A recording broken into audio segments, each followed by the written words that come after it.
Today I'm going to be talking about Zom 100 Bucket List of the Dead, the live action adaptation of the manga series that's been recently released on Netflix as of August 2023. Now, prior to making this, I had no idea that this live action movie was based off a manga series that came out back in 2018. The only reason why I watched this was because I also watched All of Us Are Dead, and I quite thoroughly enjoyed that. So I thought, why not? I'll give this one a go. Now, with this live action movie, it's a completely different take on what you normally get from zombie movies or zombie TV shows and whatnot.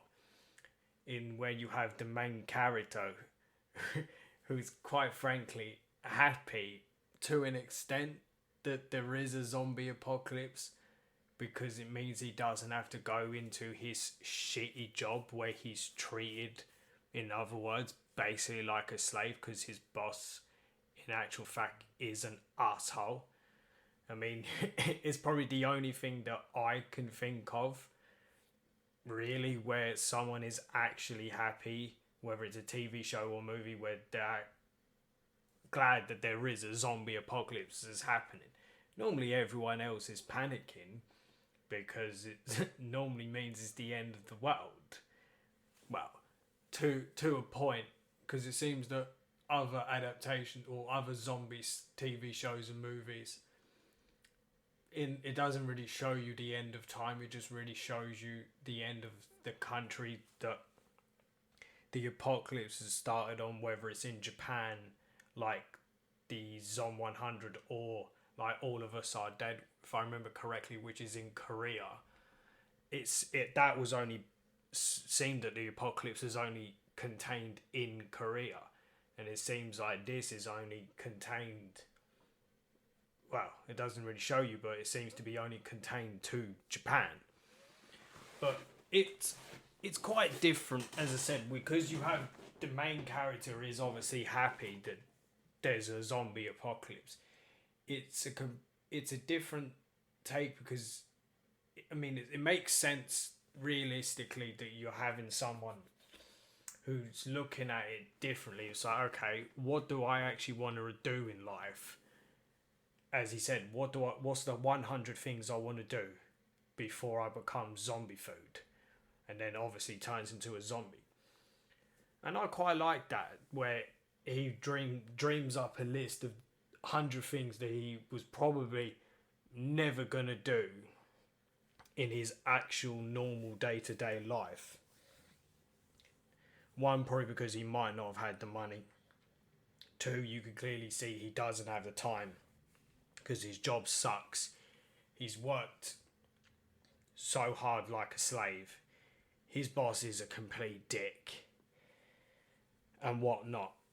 So it's interesting. I mean, yeah, you have obviously your regular things of he's going to be a hero, or there's a pretty girl who's also quite badass and then he falls in love with her. I like it that he always thinks of other people before himself. He cares more about others than himself, which I think is quite interesting. Because other times you get stuff where it's like, oh, okay, how do I survive? What do I have to do? Forget everyone else. Because not just in zombie adaptations of things, you get other apocalyptic scenarios where people just tend to just focus on themselves, like, how do I survive? Well, what about other people? Well, I don't really give a shit because it's the end of time. It's basically every man for themselves, and if you can't fend for yourself, that's a you problem.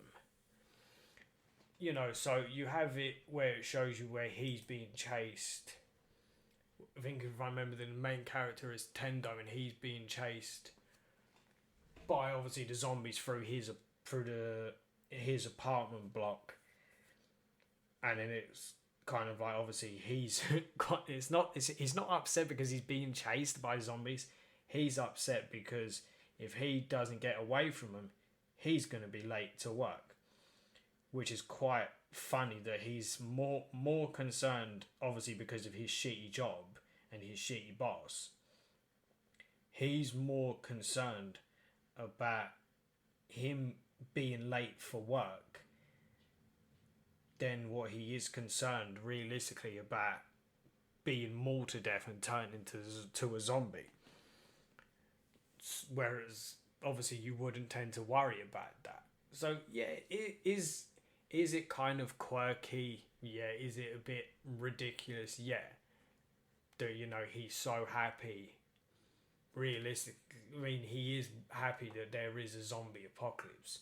So it's quite different, as I've said. Like, you normally, people are so apologetic. Oh, I shouldn't have done this. I should have done that. Oh, I wish I could do this. Wish I could do that. And then you get the whole thing as, oh, it's the end of times. It's the apocalypse. We're all, humanity's done for. And then you always get people that start turning religious because all of a sudden, because it's the end of times, now miraculously they found God. So that's something that I like about this movie, based on the manga series, is there is no character that turns religious, starts trying to repent for things that they've done, things that they probably wish they could have done different, which is good. And it's good that he takes it in his stride. Like, he's not panicking, he's so relaxed. And one of the characters says to him, like, look, you're taking this way too lightly and not serious enough. You're too calm. Like, you don't seem to have grasped the reality of what's actually happening. Like, fuck, dude, like, everyone's turning into a zombie. It's like, this is it. This could be the end of the human race. You're just kind of like, meh. If it happens, if I get eaten, I get eaten. There's nothing really I can do about it. And he doesn't really seem to care that there's a zombie apocalypse. He just going by, like, what his friend said to him is, well, I'm just going to live my life how I want to live it. Do what you want to do. If there's shit you want to do, well, now's the time to do it, because no one's going to stop you. He goes paragliding. No one's going to stop him. He rides a motorcycle. Technically it's stealing, but it's the apocalypse. It's a zombie apocalypse. No one's going to challenge him on it. He risks his life to go out just to save his best friend. I mean, honestly, would you actually do that if it was real life? Possibly. Would you be that brazen about it? No. Would you try to be a bit more prepared when going out to try and collect resources, i.e. drinks, food, equipment to keep you alive in case you come across zombies? Weapons, protective clothing, shields, which comes under equipment. He doesn't seem to kind of focus on that. It's like, right, how do I get to my best friend? Do you have a plan? No, just going to get there. How are you going to get there? No idea. I mean, yeah, it's a bit brash, but at the end of the day, sometimes in dangerous situations like that, you don't think properly. You just kind of like, well, if I get eaten, I get eaten. Fuck it. It doesn't really matter at the end of the day. I gave it a go. If I die, I die. No one's really going to give a shit. No one's going to remember. No one's going to know. Because no one's going to know, because they're all fucking zombies. Yeah. Then you go through and then him scaling down the apartment block where he comes across the couple where I presume it's the guy's wife is pregnant. I presume it's his wife. It could be fiancée. She's pregnant. And like, he just casually just scales down the pipe of the building to just like, oh, you guys need anything? Cool, I'm just going to go. And they look at him like, the hell is wrong with you? Why are you so casual about this? Yeah, and it shows, as I said, when it starts off, you see him being chased through his apartment block by a horde of zombies. And obviously it shows you, right, how did we get to this? Okay, he's recently graduated college as what looks to be an NFL player or like an American football player, but obviously it's in Japan. Not sure not 100% sure what that's called because I've not looked it up, but it's basically like what the Americans have with the NFL. So he's graduated from that, and then it's like, right, I would say probably he's got to be anywhere between 18 21. So obviously this is now him graduating university. I'm not sure if it's actually university. I think it is uni because you can see that, I think, by one of his pictures or his jumper that he has that is university. So this is I'm not sure. Obviously the age range is in Japan, so I'm gonna estimate he's anywhere between 18 and 21. And you see the flashbacks of what happens when he's there, and him and his best friend kind of get into it over their, I presume the season finale, the cup. My knowledge of this stuff is no good. Where obviously he panicked, dropped the ball, and they eventually lost. Again, I'm not. My knowledge of this is virtually zero, so I'm more than likely talking about this and completely and utter categorically fucking it up, which is no surprise. He's applying to go get his first job. He's way too excited about going to work, but then again, that tends to happen with younger generations. I mean, I would say that I was a bit optimistic like that back when I first started work, but now I've been working for years. You know, I'm saying that for making myself sound old. I'm only fucking 27, and I'm making it sound like I'm fucking in my 50s. But you know, it's like you kind of have that high optimism, like, yeah, I'm gonna go out, go get my first job, make some good money, make good friends, and work hard, progress, probably get a promotion and all that too. Rah, rah, rah, and I'm going to make such a difference, when in reality, oh boy, no one gives a shit what you've done in university or college. No one cares. So it's like, oh, I was the president of, I don't know, a fucking debate club, and no one gives a shit, get my coffee.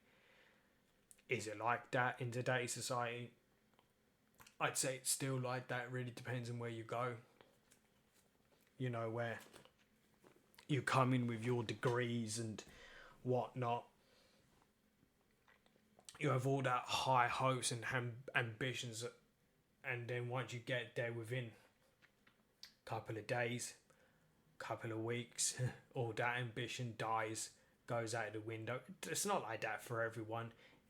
Everyone, you know, everyone's different. Some people still go out, have that ambition where they're going to, you know, think they can go out, change the world, conquer everything, and make life better. And then there are other people where it gets to them, and reality of life hits you and work hits you, where it's like, oh fuck, this is not what it's all cracked up to be. You know, you go out, slave away for hours and hours. A lot of people struggle to keep their head afloat.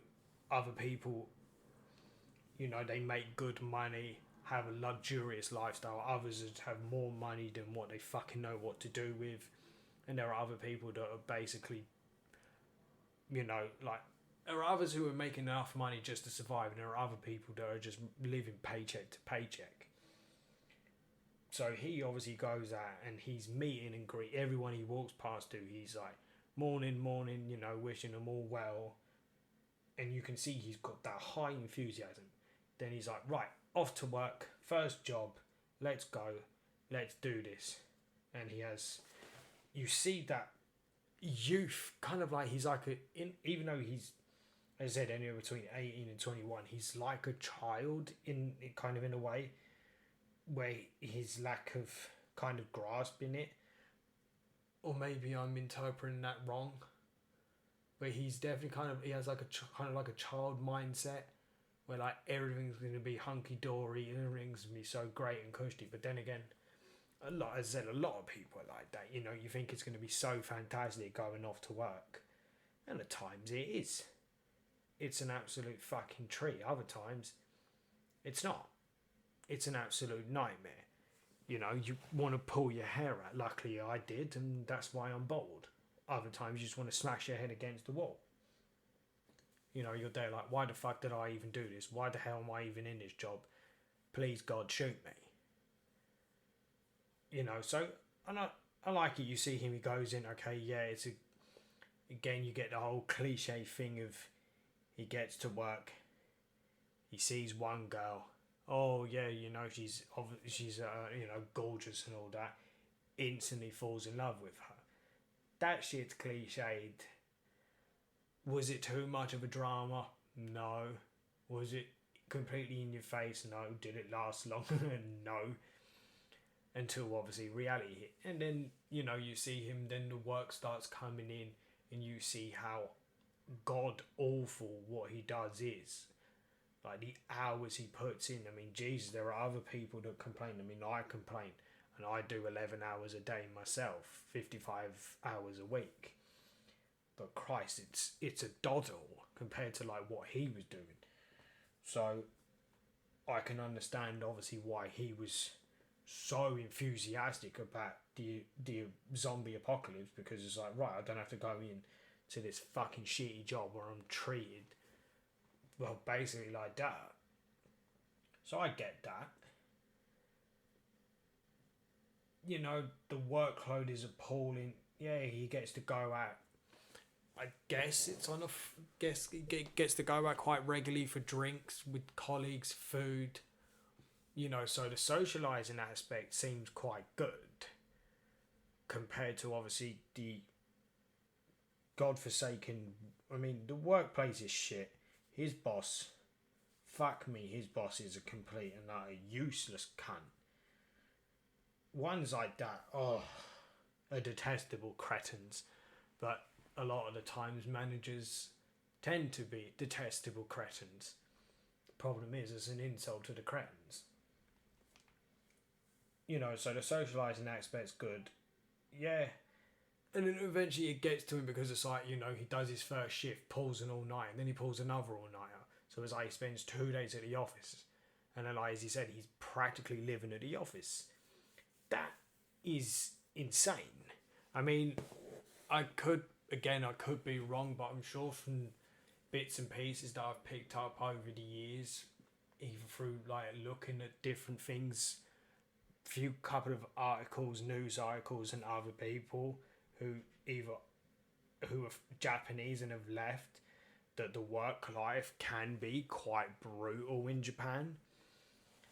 Again, I could totally be wrong because I've not really researched it. So again, it's probably wrong, but from what I've kind of read and heard, that it is quite brutal, more so than really what you get in other countries, for example, like England. Good thing is that they have in Japan is the shit ton of bank holidays. I mean, fuck, the bank holidays they get is unreal. Wish we could fucking get that here. How many, how many is it? I think it was like 15, 17 bank holidays or something. It might not be that high, but it's definitely more than what there is in England. So that is a good thing. Anyway, getting back to what I was saying before, kind of going off track. You know, yeah, he falls in love with the pretty office girl. Then obviously, you know, obviously he's talking to his best friend, and it's like, look, why? It's easy for his friend to say, you know, why don't you quit the job? It's shit. You're treated like a slave. Your boss is a cunt, a useless cunt. You know, why don't you go look for something better? And it's like, yeah, see, that's easier said than done. It's his first job, so it's kind of like, well, you know, if I don't have a crack at this, and last long at this, I kind of, what other hope do I have going for other jobs? You know, if I can't crack something like this, and you know, it's not always easy to just kind of like, you know what, fuck this, quitting, going to get another job. I mean, back in the day of like when my dad was at work, back in the 80s, it was different, you know. Back in them days, you could just quit a job. I quit my job this afternoon, I'll walk into another job. You know, kind of like, that's how it was back then. I mean, my mum used to say that back in like the late 70s, early 80s, kind of the same thing is, well, don't like this job, boss is a dick, fuck this, I'm out, quit in the morning, by the afternoon you're in another one. That's how easy shit was back in them days. It's not like that now. You know, you've got to go through the whole rigorous, godforsaken fucking process of, you know, like, again, I can't speak for other countries, but like here is, got to create a fucking CV. God, you got to remember all that nonsense you've done, you know, fucking 100 years ago. Then it's probably like, then it's like, oh, do a cover letter of yourself. Then it's like your employment history, and it's like, fuck me. Then the one thing I do, again, kind of going off track, the one thing I do hate is when they tell you I'm overqualified, is when they're like, oh, you're overqualified for the job. Fuck you, I'm overqualified. Just give it to me, stop being a dick. So, yeah, it's easy for his friend to say, like, look, just quit, dude, get another job. But obviously, as I said, it's easier said than done. Main thing is one, it's going to be probably quite difficult to get another job, but two, the most important thing is not one that's more important than that is money. money. That's the big sticking point. Yeah, the job might be shit, and God have mercy, is that job fucking awful. The amount of all-nighters the poor bastard was doing, the fact that he even says it himself, he's basically living in the office. If I had to fucking live at work, I think I'd end it all. Shoot me now. But, you know, money. That's the key thing. Money. You know, because at the end of the day, he's got bills to pay, rent to pay, utilities, which comes obviously his bills. Then is, you know, if he wants to go out and do things, go out to restaurants with friends, go out drinking, I don't know, go to clubs, partying, cinema, anything, you know, that he wants to do. Money is the root of it all. So no job, no money, no place to live, you know, fuck a cat.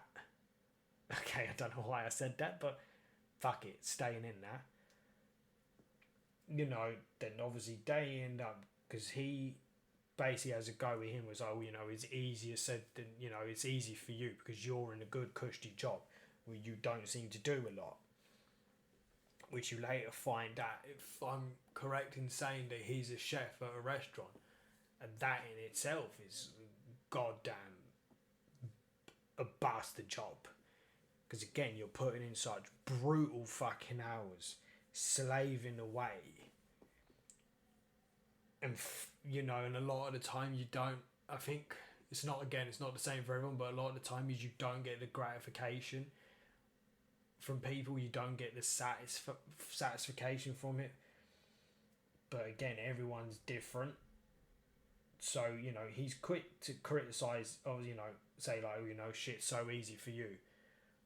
When it doesn't seem to, I don't think he doesn't really mention what he does until you find out later on. When he rescues him during the zombie apocalypse. I mean, I nearly called it an invasion, but it's not an invasion, it's the apocalypse. What else? So then obviously they get into an argument over like him fucking up their last American football game. Again, it's practically American football. Again, I'm not sure what's. I mean, it might have the same name in Japan. I'm not 100% sure. It might be called something slightly different. I'm not sure. I've not looked it up. You know, so obviously they get into a bitter argument because he's still holding a grudge against him.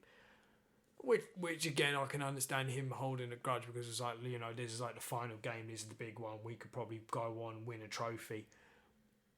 Maybe if it was high school, I guess, they could have gone on to get a scholarship, go on to college and do it professionally.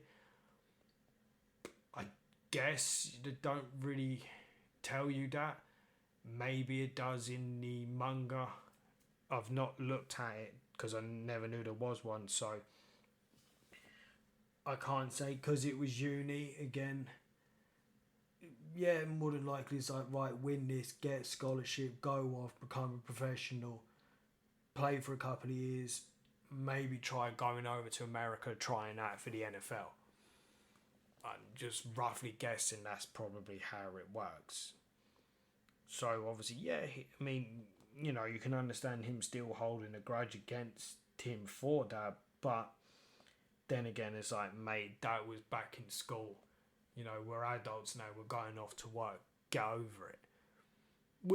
I can see both sides of the argument, so it all depends on really who you agree with more. I mean, I kind of agree with, like, look, okay, I understand your grudge, your hatred, you're still pissed at me, but that was then, dude, this is now, move the fuck on, go off, go to work and all that malarkey. Then obviously, you see, then it kind of again go on with him at work. Then you crack on where he's leaving work, where after he has that old guy that he talks to. Then he goes out one day and he sees him on the floor, but you can see it's not registering him what the guy's doing because you can't really tell that he's in a girl, I think it is. So I think for a lot of people, if they were to see, someone that they've been seeing on a regular basis, a day-to-day basis, suddenly turn into a zombie, it's not something that would kind of register with you straight away because, you don't really expect zombies. I mean, you expect zombies less than what you expect the Spanish Inquisition. So until it obviously then obviously, like, the guy turns around and you can see it's like, oh shit, he's a zombie, but again, it's still not registering with him, and then it's like, oh fuck, you're a zombie, oh fuck, let's get the hell out of here, shit, run. And then, how at that point really before that, because practically the entire apartment block is basically zombies, how any of them never come out, or there was any indication before that there was zombies, I don't know. Maybe I'm thinking too deep about it when it's not that deep. So it's like, okay, he comes casually walking out of his apartment, goes all the way downstairs, nothing, no other zombies, but the entire apartment block has basically been consumed and turned into zombies. So maybe that's just me nitpicking. It's probably me nitpicking. Then it's like, right, gotta run for my life, otherwise I'm dead meat. Then, you see him and he manages to miraculously get past all of them. Obviously, he's, the main character. Gets up to the apartment block roof, climbs over, and then he's just, there behind the fence on the roof, barricade, and then he's out on the other bit of the roof by himself. And then it's obviously the realisation, oh shit. Oh Christ, I can't remember where he is in Japan. Fuck, that's going to bug me. Anyway, so it's like, okay, Japan's been taken over by zombies. What do I do? And then it's just the realisation hits him like, I don't have to go to work. And the euphoria takes over him. Then obviously he remembers the cute girl from work, so it's like, let's see if she's still alive. Contacts her, cool, she's alive. Where are you? I'm coming to get you. No, don't worry, cool, no, don't worry, I'm coming over.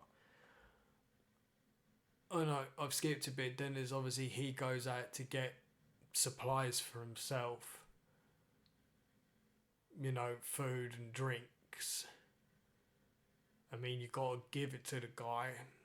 Other people would probably just go out and just grab whatever. He just goes out casually, gets a fucking steak. I mean, but that's where he starts to create the bucket list. Is there is kind of like, let's go to a shopping centre and just pick up whatever the fuck I want, irrespective of price. I mean, I don't know how much the steak is.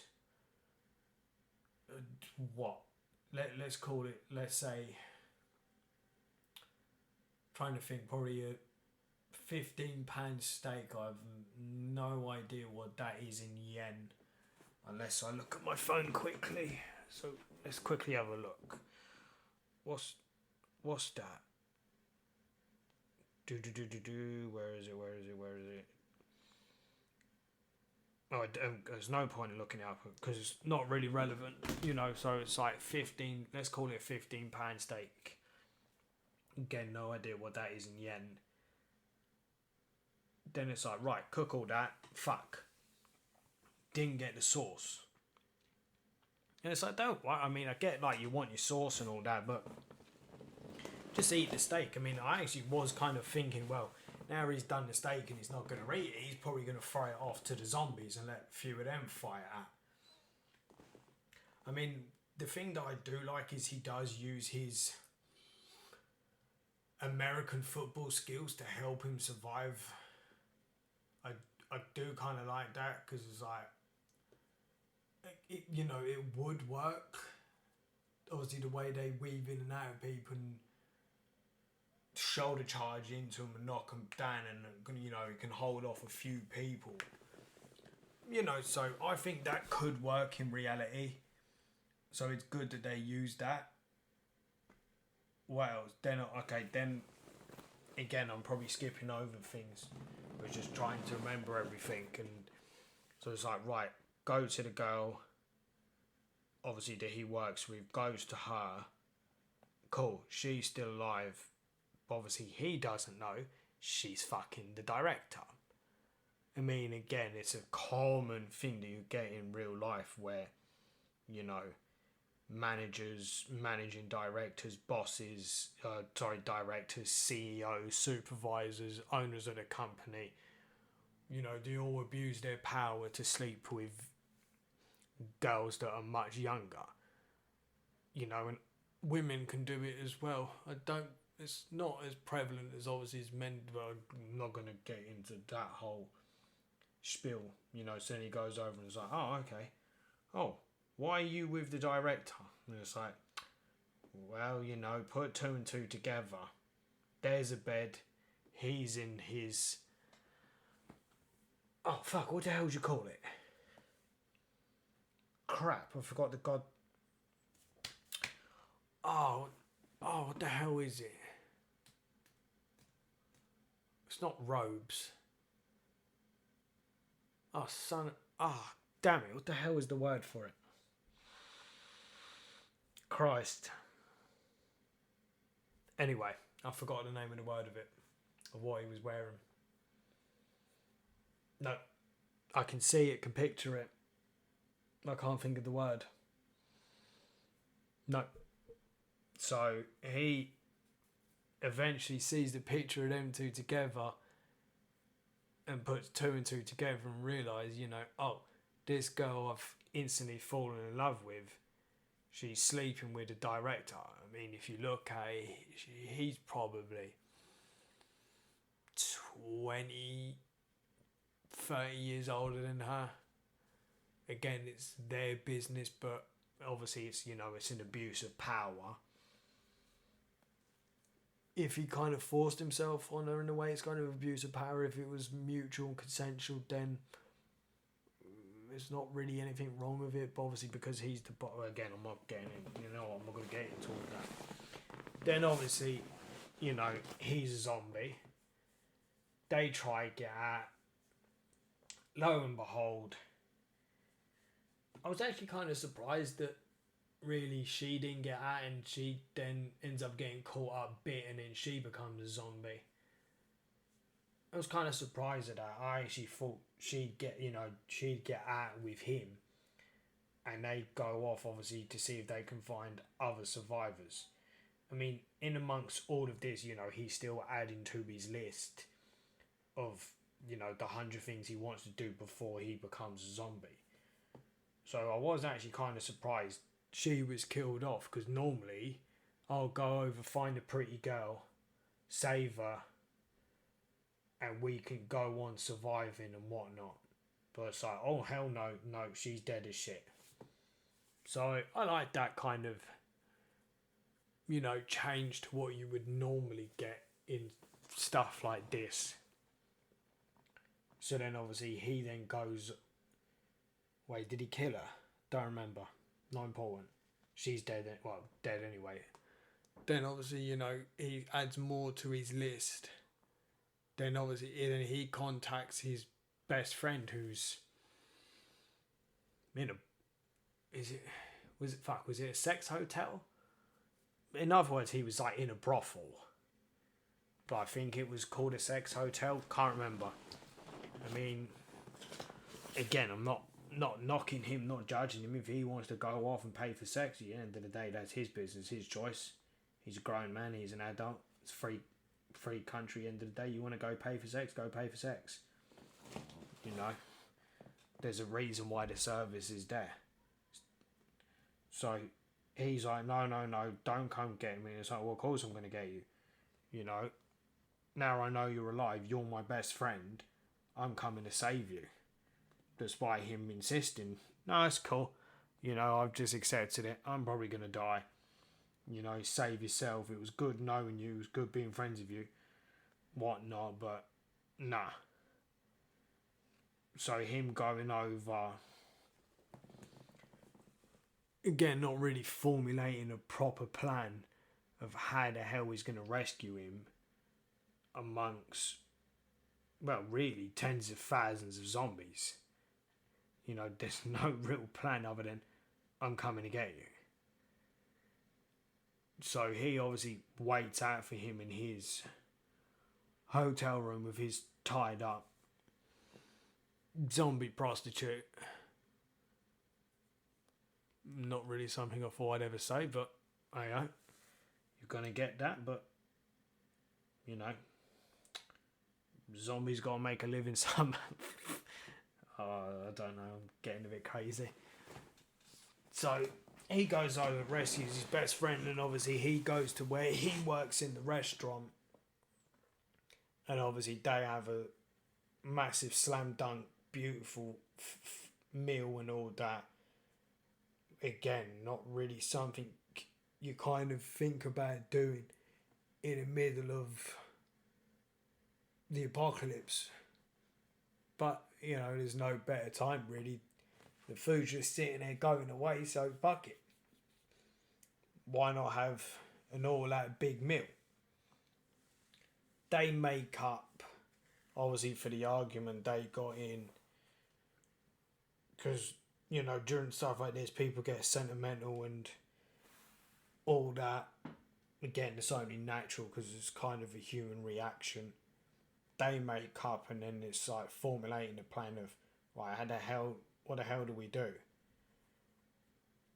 Again, I've probably skipped over things, but I'm just trying to go by memory. What's today? Sunday? When did I watch this? Yesterday. I still don't remember. So they then obviously tried to go out to, because he wants to get a shark suit. Not a shark suit, but it's a swimsuit that's kind of like shark proof, basically, I think is what he says. Or it's like, you put this on and sharks can't really bite through it. And if sharks can't bite through it, zombies definitely can't. Because sharks' teeth are bigger, sharper, and their jaws are far more powerful. So if we can survive a goddamn great white shark, gonna survive a couple of zombies. No big deal. I mean, it's a good thing he knew about that, because to me that's realistically, that's genius. I was like, cool, we'll go to the aquarium, we'll get this shark proof suit, wear that and we were basically zombie proof. I mean, realistically, that's smart. It's not something really that I've definitely not seen in zombie stuff. So again, everyone's always like, oh, okay, we're going to get to a safe zone. Normally like military bases and all that, or we're going to go there. No, where they're going? A fucking aquarium. So they go out and then not a tourist bus, but a bus of residents from another part going through where they are, which crashes. Unbeknownst to them that the driver has been bitten, but they don't know that, so he crashes. A lot of the survivors get out. He rescues a couple of it's him, his best mate, this other girl that he bumps into at a store that again I've skipped over, and I've just remembered, he ends up bumping into this other girl who again is quite badass. He rescues her, begs her to kind of date, then she ends up with them. Then it's like him, his best mate, I think it's the girl, or does that come later? Crap, I don't remember. And then there's two other girls. So it's him, the two girls, his best mate, the other girl, and the bus driver. The bus driver, obviously, he's bitten. They don't know that he turns into a zombie. His best mate goes off with the two girls who were flight attendants, and then he basically was going to get a striptease, possibly a bit of sex from the two girls. Never got to that. They obviously dressed up. Fucking the chances of where they went to, the shop had air stewardess outfits, so they go put that on. They seduce him just by talking to him and touching him, and then he practically, blows his load, so he weren't going to get anywhere. Then obviously the bus driver turns. They get chased around through this huge store. The girls get caught, get turned into zombies, and it's like, well, any chance of any bit of luck of a bit of hanky panky you were looking for is gone. I mean, unless you want to have sex with a zombie. I mean, I don't recommend it. It's probably not a good idea. It's not a good idea. So unless you're really, really fucking sick, you want to have sex with a zombie. Well, I'm not going to judge. You want to fuck a zombie? Go for it. Is it a good idea? No. How are you going to do it? Chains and whips and shit. Okay, not the whips, but chains and whatnot. Chain them down, and I don't even know why I'm talking about that, but there you go. Fucking zombies. There we go. That's a new thing. Not saying I'm going to do it, but, each to their own. If you want to do it, go for it. Moving on from that, because it's getting a bit weird. Oh, God. It's a bit weird doing this video by myself. Never done it before, so I'm just kind of faffing my way through it, just pulling shit out of my ass, rambling, repeating myself, and talking a lot of nonsense, which is my speciality, is talking nonsense. And I'm dragging this video out quite long, which is, no surprise. I'm just bullshitting my way through this, like I have done life thus far. So obviously they get out, and his best mate, and this girl they end up meeting, they go off in camper van. It's not a caravan.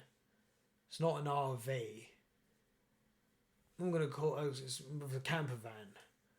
So they go off on that. I mean, realistic. I mean, honestly, it's actually probably one of the best vehicles you can get, because it's like, okay, you've got amenities in it, you've got a shitter in it, you've got kitchen facilities and sleeping quarters, so you've got a bed in it. You know, it's like a small, basic mobile home. As I said, you've got toilet,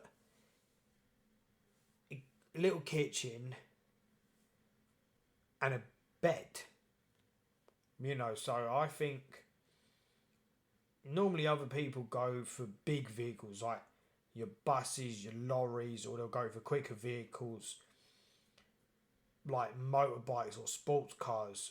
Then, or it's like, okay, we'll go to a police station, get police vehicles, get a riot van, a prison truck, prison transport in truck. Or it's like, okay, if we get to an army base, we're going to get an army jeep. Or you get a tank. I mean, you're not. I mean, honestly speaking, in a zombie apocalypse, is it a good idea going to get a tank? I mean, you could say yes because it's a tank, but I'd say no because they're slow. I mean, what do tanks do? 20 to 30 miles an hour? Don't ask me what that in kilometres is, but you're talking like, what, 20, 30 miles an hour? Where you could probably get like an armoured jeep. Do what? 70? Again, I'm not sure what the top speed on them jeeps are, them army jeeps, but let's call it 70. So you've already got 40 to 50 miles an hour difference. Is it probably comfortable in a tank? I'm gonna say no. Is it good to go long distance in a tank? No. You know, you want a kind of a durable vehicle, one that you kind of survive a bit in, and the zombies are not going to probably get you in. Until you want one that you're going to be able to go long distances. So, you know, you're going to want something like what we have in the UK, like something that's quite prevalent is you want a Land Rover, Range Rover, you know, you want something like that. Something you're going to do quite a long distance in. A standard vehicle, I mean, standard regular car that you're going to get a good distance out of, good mileage per litre. You know, you don't want to be one of them idiots, especially like in today's day and age now, where it's like, oh yeah, I'm going to get a vehicle. What are you going to get? I'm going to get a Tesla. Okay, where are you going to charge it? You know, the grid, you know, your electricity grid, like what we have in the UK, national grid will be fucked. So, yeah, it's like, I want to go out and get an electric vehicle. Good luck with that, mate. I'll see you on the other side in hell. So, what are you going to get? Petrol. Because, so what about the environment? And there's a mention that to me in the apocalypse. I will feed you to the zombies. So, yeah, the smartest vehicle, I think, honestly, to get, because they're not too big, they're not too small, get good mileage out of them, and as I said, with the facilities you got in them, a camper van, I'm sure you can get smaller RVs in America. I know I've seen big, huge fucking RVs that like fucking length of a bloody train. They're so bloody huge. You don't want something like that because you don't want one that's too fucking big, because the petrol would just be unrealistic. You want one that, you know, is probably a decent size for just you and say another person. So one that you could probably get 2 people in. I mean, okay, yeah, they got 3 people in. One's on the bed, one's driving, the other one's probably in another chair sleeping. So you'd want one you could probably get 3 to 4 of yous in 2 is fine, but you know, if there's a small little group of you, say a group of 4, you'd want a decent sized camper van.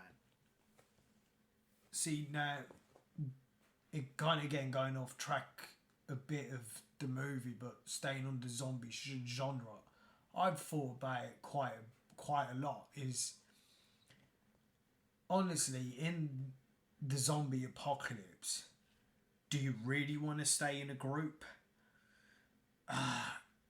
It's I would say no.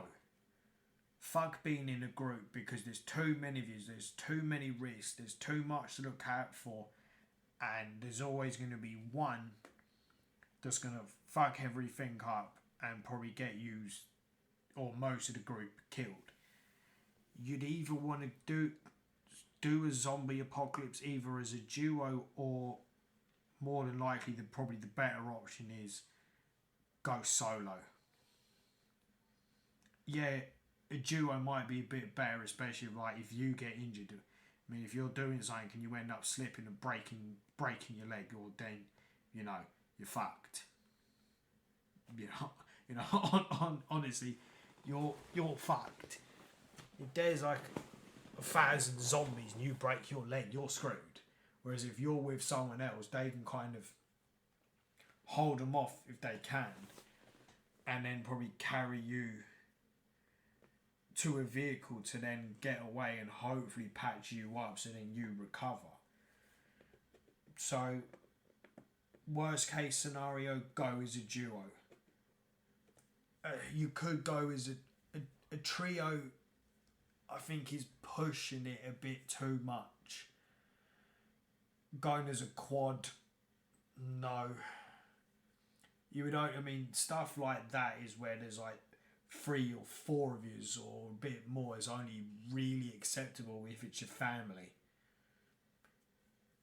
Say like if it's you, your husband or wife and your kids, that's different. Or if it's you, your partner, your mum and dad, and their mum and dad. If it's just you and your partner, and say your best friend, that's acceptable. But I'd say honestly, you'd want it as a duo or go solo. So they get their camper van and they head off to the aquarium. But along the way, he mentions about his list and says it to the others, and then it's like, okay, we're gonna go. Was it a hot springs they ended up going to? So it was like, okay, let's go to a hot springs. It was like, okay, that's something that I think she wanted to do. Or it was like, oh, it'd be a good idea, especially because we're quite knackered. It's been stressful. The last, what was it at that point? A week or 10 days since the zombie apocalypse. So it was like, okay, let's go somewhere, detox a bit and relax. Then they start doing other things, like, okay, we'll go paragliding, doing yoga out on a lake. What else? Outdoor camping, so they do quite a bit, because they've obviously I can't remember if he showed them the list. And was it that point, or was it later on where he gives the list to them and they start adding to it? I think that was later on. So, in between and getting to the aquarium, he starts adding more and more to his list, and they start doing more and more things. And a lot of the places they end up going to is quite relatively free of zombies, because I think they're quite in the countryside of Japan. So they're not in a massive city where, they're not going to be able to do this, and it'll probably be quite harder to get at. From prime example would be like probably trying to get out of Tokyo would probably be quite difficult, but where they are, for the life of me, I don't remember, it's relatively easy for them to get out and go do things. And and along the way there's hardly any zombies, because you don't get zombies in the countryside. So they go off and do more of the list, and he starts doing more and more. Then they get to the aquarium, and the aquarium has become a fortress because they're going to the aquarium because he wants the shark-proof suit. She wants to go to the aquarium because because she heard it was a fortress, basically.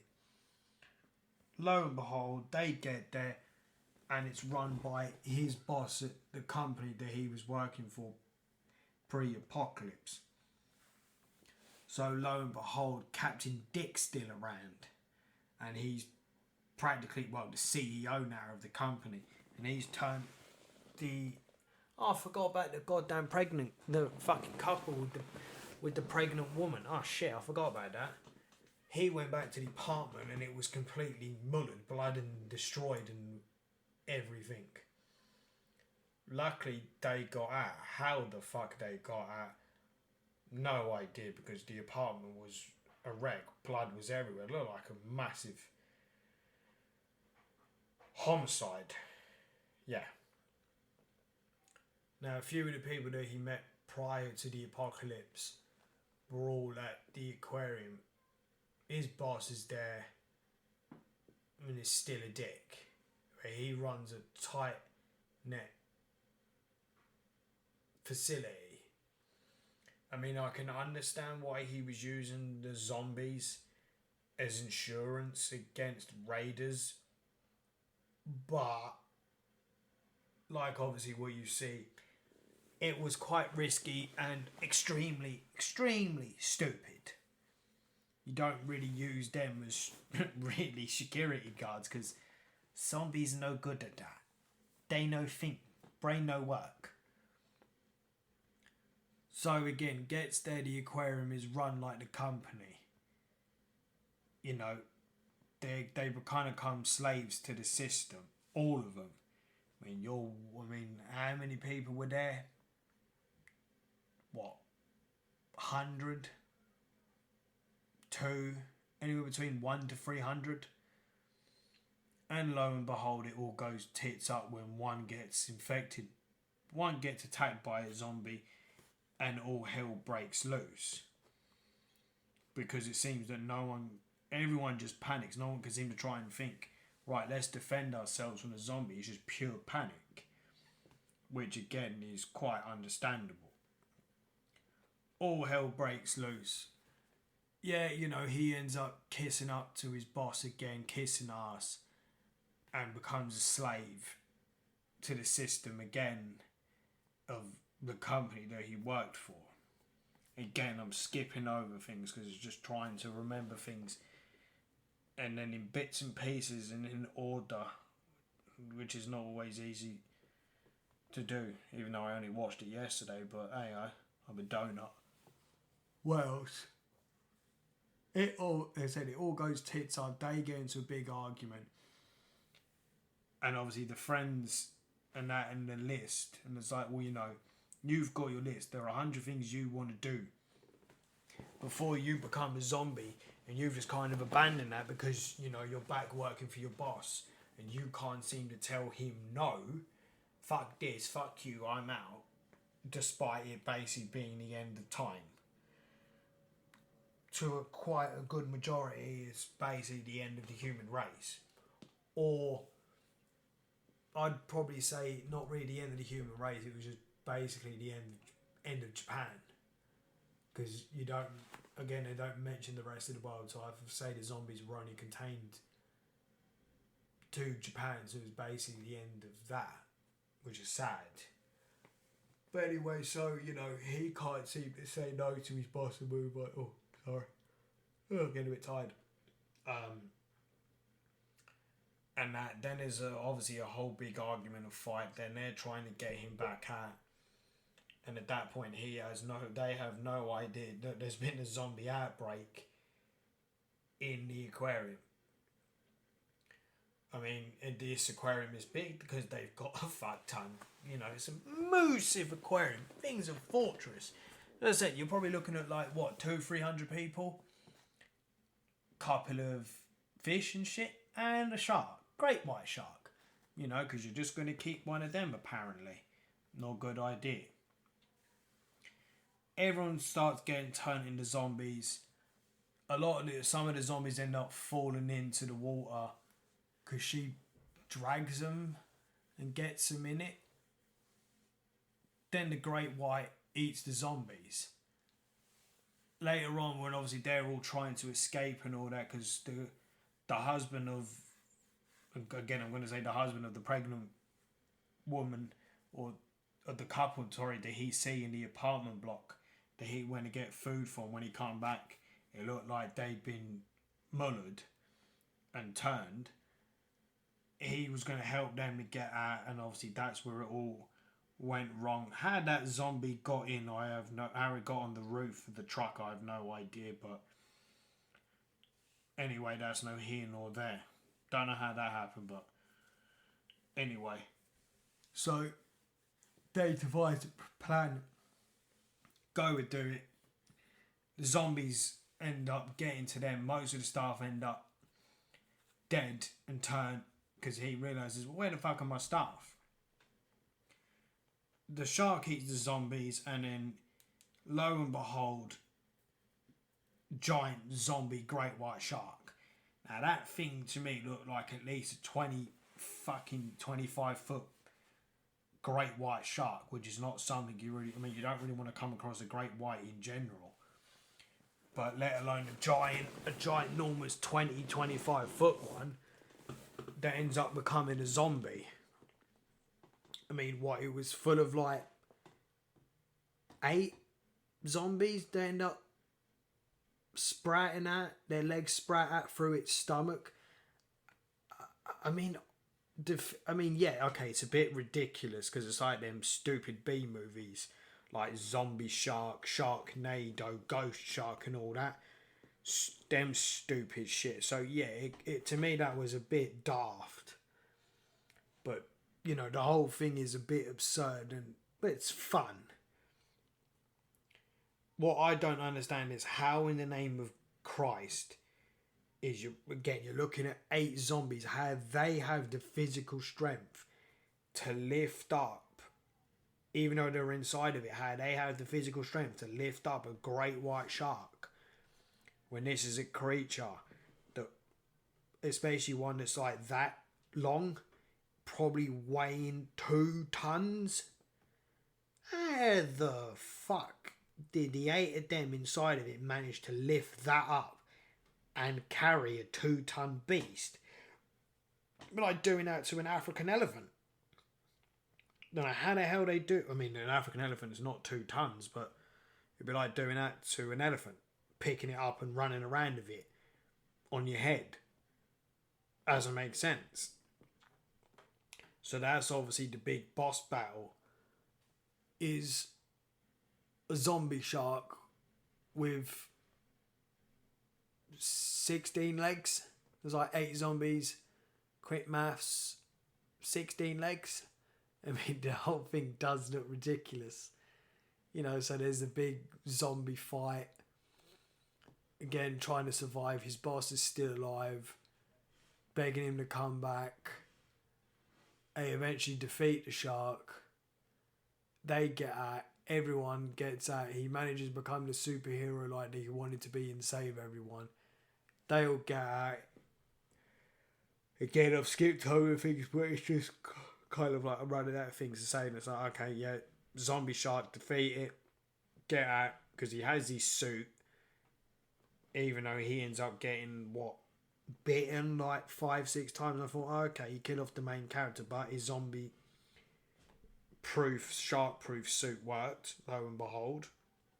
Shocked that it worked. Not. They get out. Everyone gets back in their vehicles. They fuck off. He goes back to his friends. Leaves his boss, says, I never want to see you again. You're a dick. Basically, in other words, hope you die. Everyone, all the survivors, pack up with a lot of essentials, pack all their vehicles, and they all go their separate ways. And they all get in their camper van and continue on doing a cross-country journey in their camper van. because and then they all add to the bucket list of 100 things I want to do before I become a zombie. I mean, if the zombie invasion is only contained in Japan, if you're able to get to the coast, get a big enough boat, make sure there's plenty of fuel in it, I don't know how long it's going to take to get from Japan to Taiwan or get to mainland China. Fuck knows how long that takes by boat. But if the outbreak's only contained in Japan, go to Taiwan, go live in Taiwan, or go past or get there, get rest. Say go there and then go from Taiwan onto mainland China if you can't make it to mainland China due to the fuel you've got. Or get to Taiwan, go from Taiwan to Korea, go to Australia, go America, go Europe, go anywhere if it's only contained to Japan. And then, you'd have to eliminate the threat in the outbreak in Japan.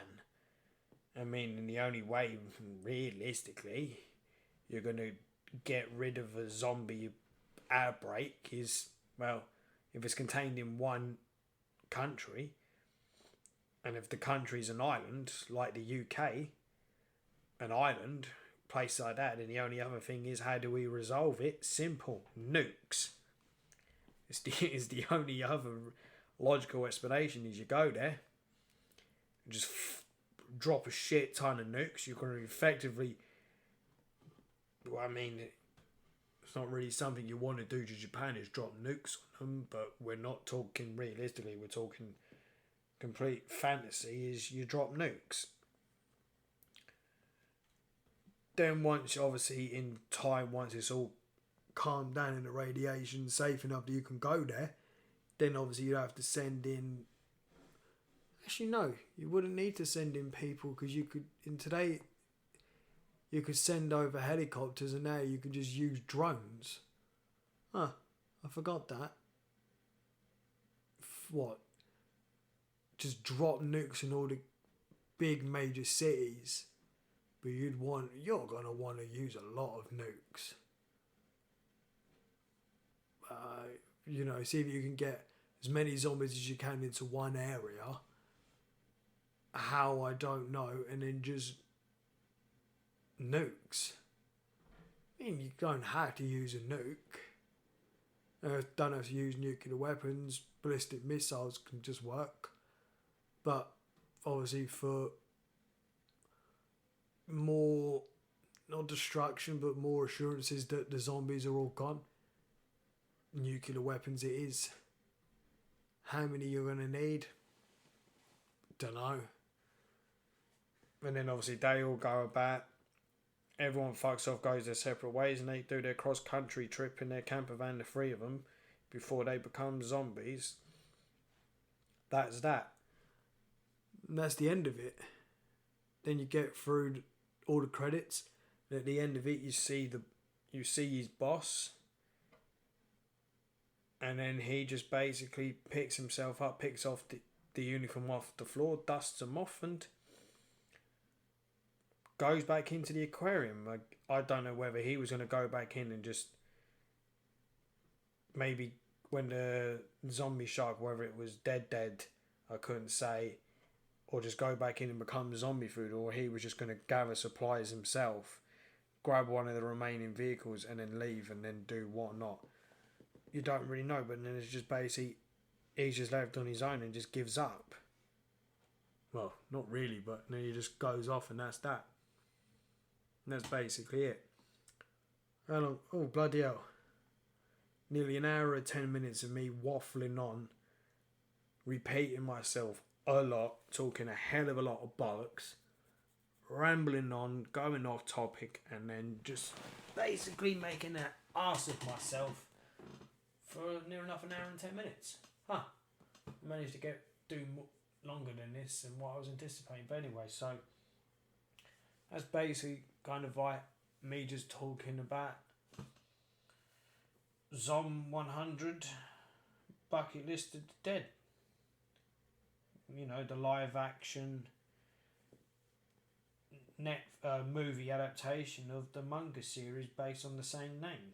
That's, from what I quickly looked up before I started doing this, is it's still ongoing. And that's it, really. I've waffled on enough, talked a load of bollocks, and I think it's time to end there. Right. That's that.